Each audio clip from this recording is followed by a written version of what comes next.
Bonjour à toutes et à tous, je me prénomme Guillaume, je suis enseignant dans le privé à Osaka, au Japon, où j'habite depuis 5 ans. Je soutiens la candidature de Dimitri Savosik et sa suppléante Marie Jarlan, candidat du mouvement citoyen La France Insoumise pour la 11e circonscription des Français de l'étranger aux législatives, dont les élections se tiendront pour nous le 4 et 18 juin prochains. À travers eux, c'est le programme L'Avenir en commun que je souhaite participer à faire rentrer à l'Assemblée. Ce programme, pour lequel plus de 7 millions de Français ont voté aux dernières élections présidentielles, est le seul à répondre concrètement aux enjeux actuels. Au sujet de la démocratie, on constate aujourd'hui plus encore qu'hier la méfiance, voire le rejet de la population envers la classe politique. Ceci est notamment dû aux différentes trahisons dont les politiciens se sont rendus coupables, en particulier ces dernières années. Telle par exemple celle de 2005, quand alors que le peuple consulté par référendum avait rejeté à plus de 64% le traité européen, le président Sarkozy l'avait pourtant ratifié. Puis, à son tour, François Hollande avait promis de le renégocier, il n'en a rien fait. Il est à noter que le président actuel, M. Macron, ne parle même plus de renégociation. Ainsi, il entérine et perpétue à son tour la trahison envers la nation. Il est nécessaire de repenser nos institutions. Avec le projet de réécriture de la Constitution porté par le programme L'Avenir en commun, la France insoumise est le seul mouvement à apporter une réponse efficace au problème de l'antidémocratie dans laquelle nous vivons. En matière d'écologie, de lutte contre la pauvreté et les inégalités, de souveraineté alimentaire, de respect des droits humains, de partage des richesses, de neutralité du net, de sécurité et justice, d'égalité hommes-femmes, de place de la solidarité et de la culture et même de sécurité routière et des droits des animaux, quelques 20 ONG ont comparé les programmes des différents candidats et ont conclu que celui de Jean-Luc Mélenchon était le meilleur. Pour vous citer quelques-unes de ces ONG et autres associations, dont vous trouverez la liste exhaustive et le détail des études en lien dans la description de cette vidéo, voici.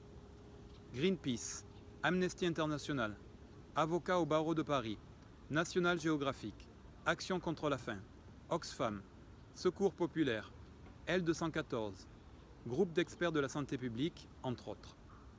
Le comparatif portait sur le contenu et la cohérence du projet politique, ainsi que son chiffrage pour réalisation concrète.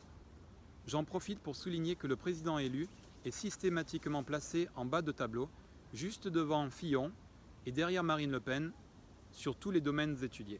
Au sujet du social, point déjà abordé par les ONG, il est aussi nécessaire de noter que le mouvement citoyen La France Insoumise est le seul à clairement s'opposer à la loi travail, dite loi El Khomri, et compte l'abroger s'il obtient la majorité au Parlement.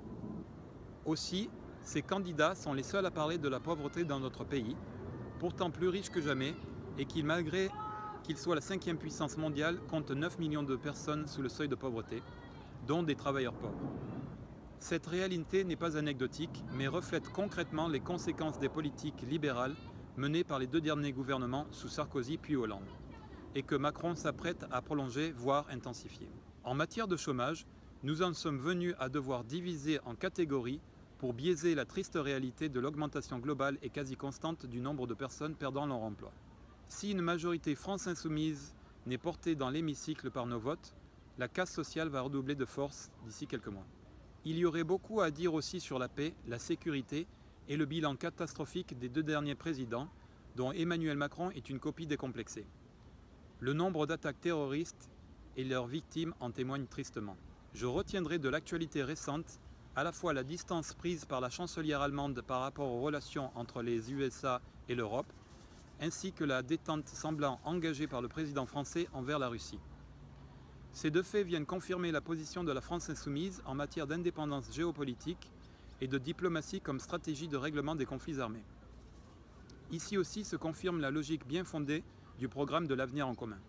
Pour finir sur l'économie, même si je n'aborde pas ici de nombreux autres points trouvant des propositions de solutions qui forment un tout cohérent dans notre projet politique, il me faut rappeler qu'une centaine d'économistes de 17 pays avaient appelé à voter pour Jean-Luc Mélenchon après avoir décortiqué le volet concernant leur domaine d'expertise. Ainsi, il déclarait qu'économiquement parlant, le programme L'Avenir en commun était le plus rigoureux, le plus ambitieux et le plus à même de répondre aux défis auxquels nous faisons face. Notamment en matière de relance économique, ce que la France insoumise se propose de faire en cohérence et même de concert avec la préservation de l'environnement. Là où le président Macron affirme vouloir continuer la politique d'austérité qui accable notre pays et a prouvé son inefficacité. Ceci posé, il nous faut comprendre collectivement qu'il est à la fois impératif de ne pas donner les pleins pouvoirs au président élu, mais aussi participer individuellement par nos votes à l'émergence d'une majorité insoumise qui a toutes ses chances si le report des voix de la présidentielle se confirme dans les différentes circonscriptions. Ainsi, nous pourrions voir s'appliquer le programme L'Avenir en commun, sorte d'antidote des politiques libérales imposées depuis déjà trop longtemps. Pour ne pas rater cette opportunité historique, je vous invite à y participer par votre bulletin ce dimanche 4, puis le 18 juin prochain.